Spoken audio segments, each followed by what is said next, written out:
Vas hacia tu casa para avisarle a tu familia que se tienen que ir. Tienes hambre y miedo de lo que pueda suceder, pero te consuela la idea de que aún están a salvo tu mujer y tu hijo, porque vas en camino para salvarlos del fuego. El crepitar del bosque se mezcla con tus pensamientos. Hace un ruido de brasas que forma un coro de tronidos que revientan la piel de los árboles y se te mete por los oídos como un hilo negro de presagios. Imaginas cómo será morir en el fuego, y si la piel quemada sonará igual al ser consumida por las llamas. Caminas rápido a pesar de tu cansancio. En tu recorrido amanece.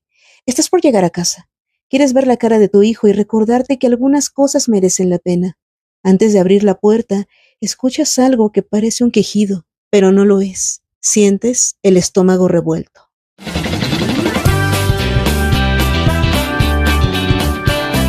¿Qué tal, querida comunidad? Soy Carmen Macedo, ya me conoces, una cuentística de corazón, y te doy la bienvenida a esta sección titulada Cuando cuentes cuentos, un espacio de análisis y reflexión acerca de la obra escrita por autoras y autores independientes. En esta ocasión te traigo el libro titulado Como un fruto herido, escrito por Enid Carrillo y publicado por Casa Futura Ediciones. Ciertamente, este libro es uno de los más oscuros que he leído en los últimos años, y me parece fascinante que tenemos elementos sumamente siniestros, sumamente oscuros, y en el caso de los cuentos, de los cuales te voy a platicar un poco, encontramos ahora ciertas maternidades entre monstruosas, frías y maternidades victimarias. Y Enid lo ha abordado de tal forma que cuando terminas uno de estos cuentos te queda una sensación de escalofrío, de incertidumbre y hasta de miedo,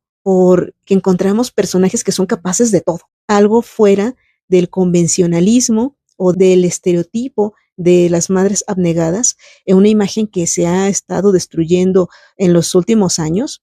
La narrativa de Enid me recuerda mucho a los textos más siniestros de Inés Arredondo, un poco ese aire a Guadalupe Dueñas, un poco ese aire a Adela Fernández, pero yo siento que Enid es incluso más cruel, y eso ya es bastante sobre lo cual vamos a conversar en este análisis.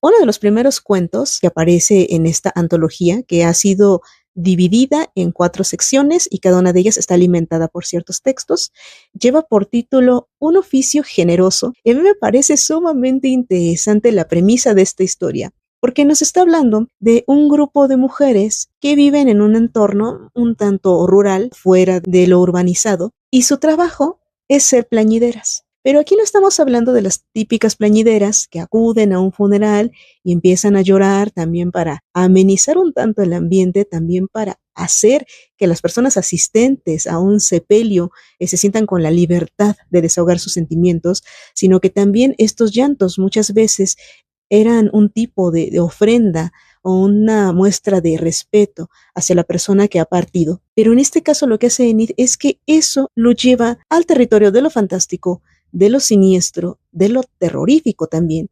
Y estas plañideras tienen algo muy especial, que ellas deciden cómo llevar a cabo su oficio, en qué momento puede ejercerse y qué impacto tiene sobre el lugar donde viven. Porque en este caso nos encontramos con un llanto que tiene el mismo potencial destructor que una tormenta. Incluso se habla de que no pueden coexistir estas dos fuerzas al mismo tiempo, porque eso significaría el declive, la destrucción, la muerte de su pueblo. Entonces nos encontramos con unas mujeres que pareciera que en cierto momento tienen esa capacidad de decidir sobre el destino del lugar donde están viviendo, como si fueran una especie de heroínas, pero a la vez oscurecidas, porque su trabajo no deja de ser una situación que ocurre pues tras el fallecimiento de alguien. Y aquí lo que hace Enid es hablarnos un poco de la mitología, por decirlo así, ese trasfondo que hay detrás de estas plañideras en especial. Y se dice que es un oficio que se hereda, pero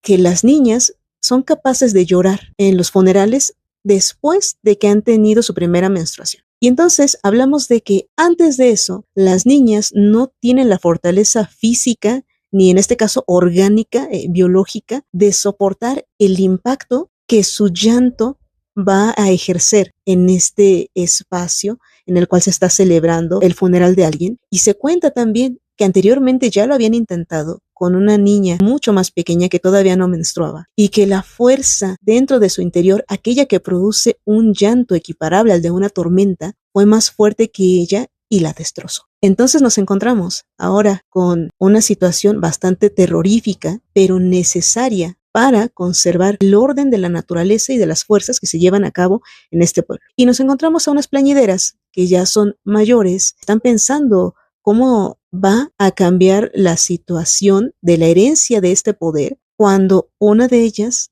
no ha tenido hijas. Y es una mujer ya muy grande, es una mujer de la que se secretean cosas. Y también esta historia reúne una serie de elementos que encontramos en algunos mitos. Pensaba yo en mitos gitanos, por ejemplo, porque cierto día esta mujer que no había podido tener hijos aparece con una pequeña. Y es una pequeña un tanto extraña. Siempre me encanta que se toman elementos para hacer que un personaje se convierta en otra edad y muchas veces en monstruosidad. Porque esta niña tiene los cabellos blancos, es muy pálida, porque esta niña resultó de una situación compleja. Es decir, tenemos una mujer mayor que quién sabe de dónde, pero acaba de tener a una pequeña, un poco como esta historia del hijo de la luna, ¿no? De hablar de apariciones un tanto perturbadoras, mágicas, místicas y que atienden pues también a estos mitos de creación y a estas historias entre fantásticas y siniestras. Y lo que pasa es que en este lugar pues empieza a soltarse este diluvio y necesitamos que haya un choque de fuerzas para el cual no se tienen las suficientes plañideras porque una de ellas es muy pequeña para iniciarse en esto y aunque se necesite de ella, si se llega a tomar el atrevimiento de incluirla, pues puede correr con la misma suerte de su predecesora. Y aquí estas mujeres van a tener que tomar una decisión para salvar el lugar donde viven. Entonces, aquí hablamos también de una maternidad un tanto extraña, porque esta pequeña, vista como algo raro, desarrolla comportamientos que son complejos, difíciles de entender para los demás. Se le ve constantemente hablando hacia un hormiguero, comunicándose con los insectos, con las hormigas. Y esto también pues despierta nuevas sospechas. Entonces tenemos una historia donde las protagonistas son mujeres grandes que tienen un oficio que sale de lo que nosotros entendemos como una plañidera convencional y a su vez van a soportar un trasfondo que juega con estas historias de destrucción, de creación y se van a tener que enfrentar a un desafío para salvarse o para dejarse ahogar por estas tormentas. Un cuento que a mí me parece sumamente perturbador es con el que Enid decide iniciar esta antología y lleva por título Mujeres como árboles enanos. Ahora, cabe mencionar que la mayoría de estos cuentos se desarrollan en lugares no tan urbanizados, un tanto apartados, pero donde predomina también la oscuridad. Y eso se ve no solo en los personajes, sino que se menciona en cómo están construidas las casas, qué tanto permiten del paso de la luz, si están rodeadas por árboles, si están en lugares poco accesibles, si hay amenazas de tormentas, de incendios, de temblores, y eso me parece también muy difícil de equilibrar, que yo sentía que este libro es catastrófico en el sentido de que reúne tantos temas trágicos en un solo lugar y yo temía que se desbordara tanto dolor, tanto sufrimiento, pero Enid ha encontrado la forma de poner la cantidad necesaria de tensión, de oscuridad, de rabia, de maldición, de venganza, de celos, de angustia y de esa sombra que pareciera avicinar una muerte a la cual todos quieren enfrentarse. Entonces, en Mujeres como árboles enanos, nos encontramos con otra familia disfuncional, pero en este caso tenemos un padre, una madre, una hija y una creencia predominante en este espacio. Y es que tenemos un padre obsesionado con los bonsáis,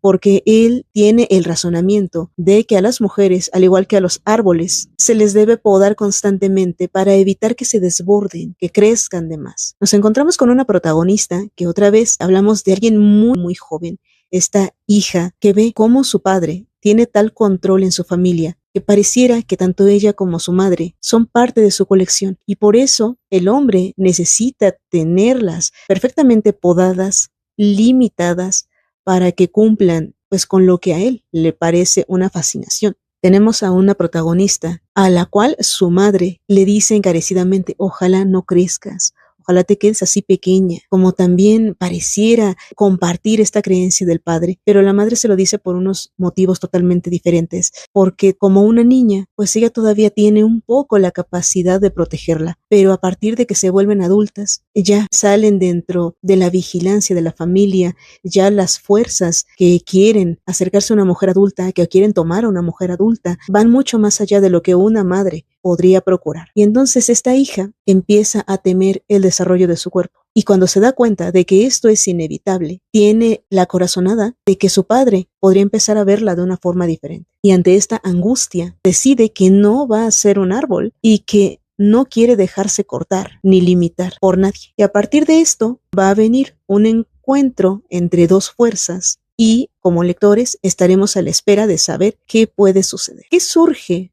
cuando alguien quiere mantenernos inmóviles, estáticas, encerradas en una pequeña maceta?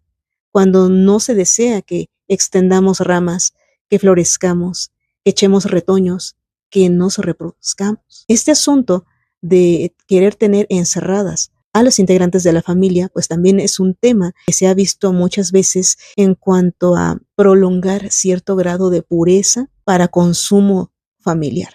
Y ese tema siempre ha sido tabú y se ha abordado de muchas formas, hablar un poco sobre la violencia dentro del hogar y en este caso hablar de violencia sexual, pues tiene todavía una carga mucho más significativa y más angustiante. Otro cuento del cual me gustaría platicarles lleva por título El fuego y la furia. Y a este texto pertenece el fragmento con el cual quise iniciar esta sección. Aquí tenemos de protagonista a un hombre y es una persona que está envuelto en la angustia porque se ha dado cuenta que en el lugar en el que vive se está desatando un incendio y él siente esa carga de ser heroico, siente esa responsabilidad de ser el cuidador y tiene esa urgencia de llegar a su hogar para salvar a su esposa y a su pequeño. Y tal y como pudimos escuchar en este fragmento, algo encuentra en su hogar que hace que se le revuelva el estómago. Entonces tenemos dos fuerzas sumamente complejas. El fuego, que todo lo destruye, y la furia, que también lo destruye. Pero la furia se manifiesta en una destrucción que los seres humanos podemos cometer con nuestras propias manos o a lo mejor con un instrumento. Y no tiene esa fuerza devastadora del fuego que puede extenderse gracias al aire, sino que la furia humana atiende al rencor, al desasosiego, a la necesidad de venganza. Hablamos de que el fuego es una fuerza destructora inconsciente, pero la rabia está totalmente focalizada en un punto, en lograr enfrentar a una suerte que en este caso este hombre siente que está burlándose de sí. Y algo que tiene Enid sumamente agudo dentro de su narrativa es la construcción de los finales, porque ella, a pesar de que maneja ciertas sutilezas para hablar de temas complejos, para hablar de temas perversos, en otros instantes ella opta por lo explícito. Y esto hace que sus textos, que ya abordan la violencia, se tornen todavía más difíciles de asimilar. Este es un libro breve, sin embargo, su lectura cuesta mucho, porque las historias tienen esos desenlaces muy complicados de asimilar, y a veces uno necesita hacer una pausa. Yo creo que también que por eso este libro tiene 4 secciones. Es como para invitarte a no leer todos los textos de golpe, sino a necesitar de un momento en el cual puedes recuperar un poco el aliento, pongas un separador, cierres el libro y a lo mejor necesites de alguna palabra de aliento, de alguna palabra agradable, incluso de un abrazo.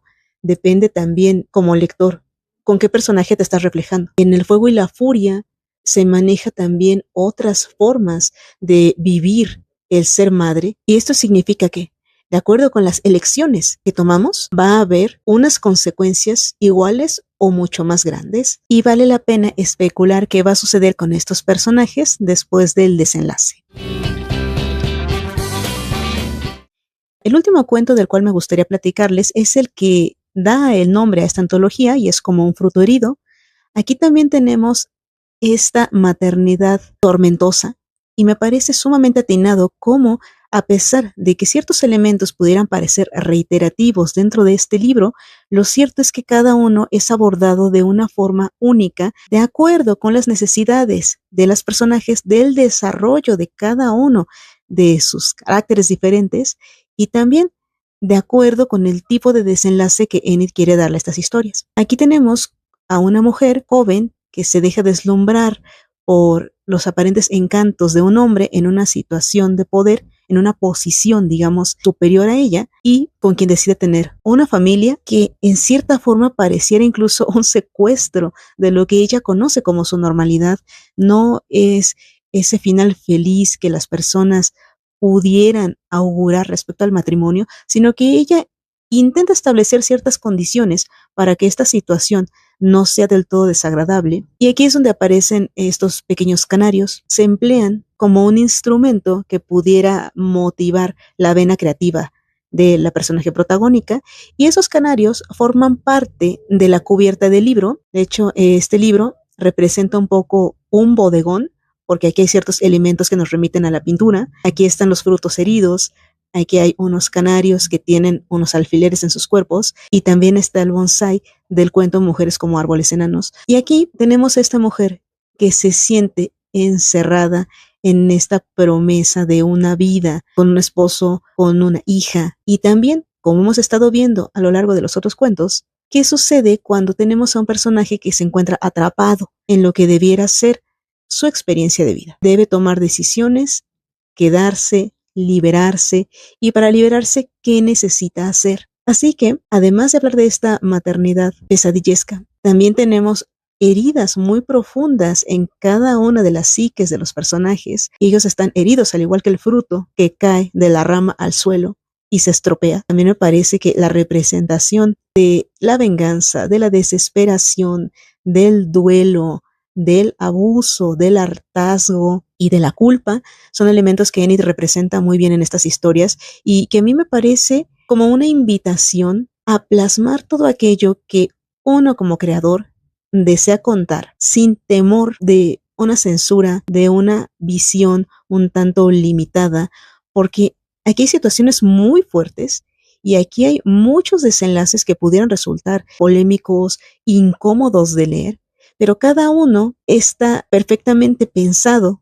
de acuerdo con la trama que se quiere compartir. Y me parece un gesto muy responsable también de Enid el no limitarse a sí misma, y por esto crea un objeto como este libro repleto de dolor, de tormentos, de heridas, de maldiciones, y uno como lector a veces necesita un momento para terminar una historia, dejarla descansar en la mente, pensar en qué podría haber hecho uno en el lugar de los personajes y después continuar con las lecturas. Creo que también por esto, el hecho de que este libro esté segmentado en 4 apartados y cada uno de esos apartados alimentado con ciertas historias, hace que sintamos esa necesidad de digerirlo con calma para que nuestra experiencia lectora también se desarrolle a la velocidad que necesita, que no sea solo atascarnos de ira, de desasosiego, porque de esta manera se neutraliza un poco el efecto que se espera con cada una de estas historias. Y algo también que me parece muy interesante es que hay ciertos elementos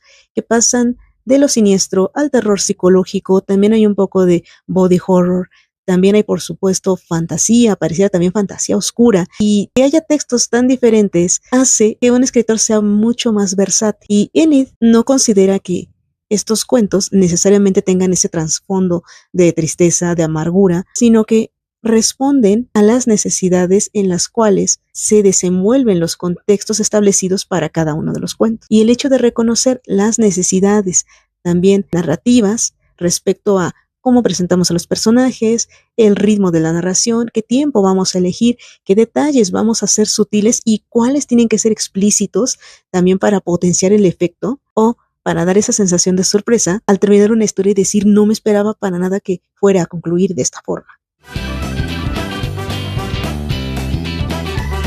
Así que, querida comunidad, con esto llegamos al final de Cuando Cuentes Cuentos, y Enid cuenta unas historias dignas de dejarnos sin sueños tranquilos al menos 1 o 2 semanas después a la lectura de este libro. Espero que les haya gustado esta recomendación, al igual que las historias previas, y que no pierdan de vista a todos estos autores contemporáneos independientes que también están creando espacios para que otras nuevas promesas puedan acercarnos lo que están creando. Enid forma parte de Casa Futura. No hace mucho lanzaron una convocatoria para recepción de manuscritos y es muy probable que el siguiente año ya estemos viendo pues los frutos también de que existan cada vez más organismos bien estructurados con servicios profesionales que están apostando por autores nuevos, por autores independientes, porque de una u otra forma todos los creadores hemos estado. Querida comunidad, yo con esto me despido y espero que nos encontremos en una siguiente entrega. Adiós.